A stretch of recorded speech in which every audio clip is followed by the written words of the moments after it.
सबको जय मसीह की। प्रभु यीशु के सुंदर नाम में आप सबको बहुतायत से आशीष मिले। प्रकाशित वाक्य शुरू करने से पहले मैंने आपसे कुछ बातें बताई थी जो जो हमारे जो बाप दादा थे पहले के, नूह के टाइम के, यूसुफ, उन सब को लेकर मैंने आपको बताया था। तो उसके आगे भी मैं कुछ और बात बताऊंगी। उसके बाद हम रेवलेशन चैप्टर 1 शुरू करेंगे। तो इसमें है कि प्रकाशित वाक्य की पुस्तक का जो रिश्ता है वो दो लोगों से है। प्रकाशित वाक्य का जो रिश्ता है वो दो लोगों से है। पहला प्रभु यीशु से और दूसरा आपसे और हमसे। प्रकाशित वाक्य के 1 से 22 अध्याय को तीन एंगल से देखना होगा। जो प्रकाशित वाक्य है, जब हम अध्ययन करते हैं तो हमें उसे 1 अध्याय से 22 अध्याय को 3 एंगल से देखना पड़ेगा।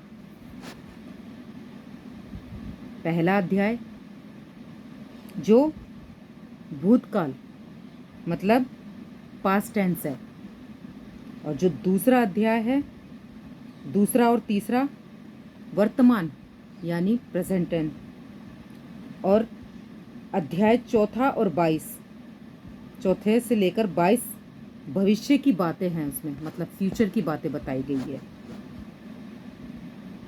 इसका वचन का, अब आप पूछोगे कि इसका वचन कहाँ है, ये आप अपने तरफ से बोल रहे हैं कि इसका वचन भी है।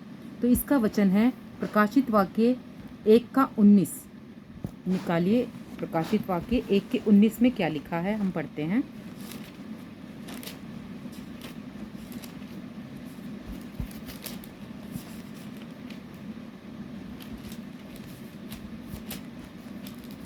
एक के 19 में लिखा है,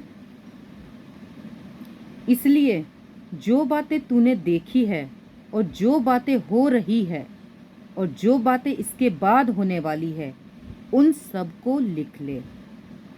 तो आप हम इसमें देख सकते हैं कि इसमें साफ साफ लिखा है कि जो बातें देखी है, जो बातें हो रही है, इसमें तीनों का है, भूतकाल, भविष्यकाल, वर्तमान काल, पास्ट टेंस, फ्यूचर टेंस और प्रेजेंट टेंस। तीनों बातों को यहाँ कहा गया है। ये मैंने इसलिए रखा है ताकि आप पूछोगे कि ये अपने मन से तो नहीं बोल रहे, लेकिन ये मैंने अपने मन से नहीं बोला, ये वचन में ही लिखा हुआ है। और वचन मैंने आपको बता दिया है कि प्रकाशित वाक्य 1:19 में लिखा हुआ है कि जो भी बातें हो रही है, यूहन्ना से यीशु मसीह कह रहे हैं कि जो भी बातें हो रही हैं, जो देख रही है उसे दिख रही है, जो बातें हो रही है और इसके बाद जो होने वाली है, उन सबको लिख ले।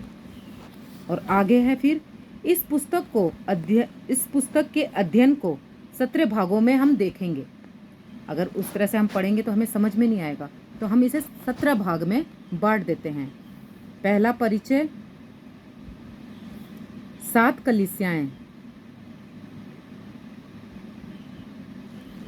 दूसरा पवित्र लोगों का दूसरा खुला स्वर्ग, ओपन हेवन, 7 कलीसियाएं, 7 प्रीचर्स, और चौथा है पवित्र लोगों का उठा लिया जाना, the rapture of the saints of God. फिर तीसरा है 7 मोहरे, 7 सेल्स, 7 तुरहियां, 7 ट्रम्पेट्स और 7 बॉल्स, 7 कटोरे।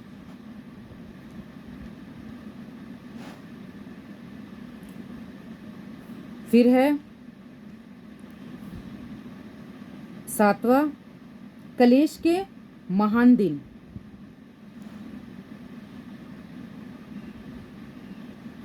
और 8वां यहूदियों का लौट आना,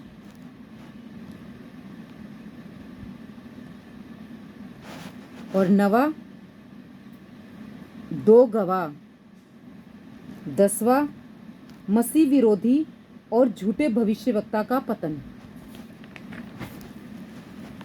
11वां पशु की छाप, 12वां बाबिल का रहस्य, 13वां अमरगदोन की लड़ाई, 14 यीशु मसीह का द्वितीय आगमन, 15वां 1000 वर्ष का मसीह राज्य, 16वां न्याय का दिन और 17वां नया आकाश, नई पृथ्वी और नया यरूशलेम। तो हमने इसे 17 भागों में बांटा है ताकि हमें इसे समझ सके। फिर हिंदी में प्रकाशित वाक्य इंग्लिश में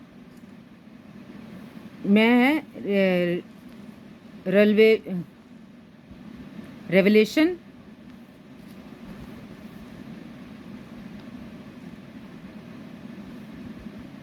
और ग्रीक में है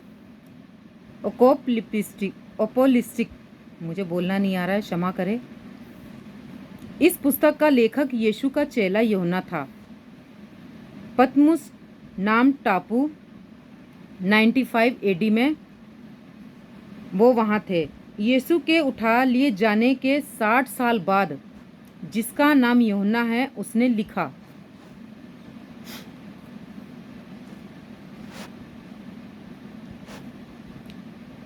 उस समय का जो शासक था रोम का क्रूर शासक, इस राजा ने यूहन्ना को बहुत सताया। यूहन्ना को उबलते तेल के कढ़ाई में डाल दिया था, फिर भी ये यूहन्ना वहाँ नहीं मरा। इस व्यक्ति ने इसे एक ऐसे टापू पर छोड़ दिया जहाँ चारों तरफ पानी और बीच में एक द्वीप है, जहाँ पे जंगली जानवर हैं, सांप बिच्छू हैं। उनके बीच में यूहन्ना ने ये प्रकाशन पाया और ये पुस्तक को लिखी है। तो सोचिए कि वो कितने दर्द और पीड़ा में रहकर भी उन्होंने, प्रभु यीशु ने जो उनसे बातें कही, उस बातों को उन्होंने लिखा है।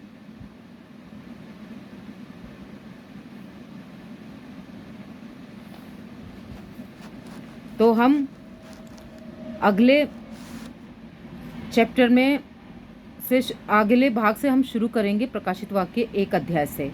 तो हमने इस तरह से इसको बांटा है ताकि हम इसे समझ सके।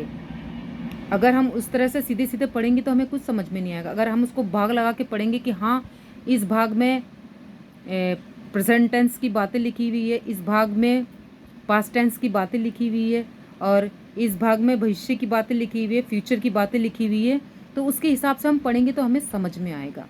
तो परमेश्वर इन सब बातों से, इन वचनों के द्वारा आप सबको बहुतायत से और हमें मुझे भी बहुतायत से आशीष दे। जय मसीह की।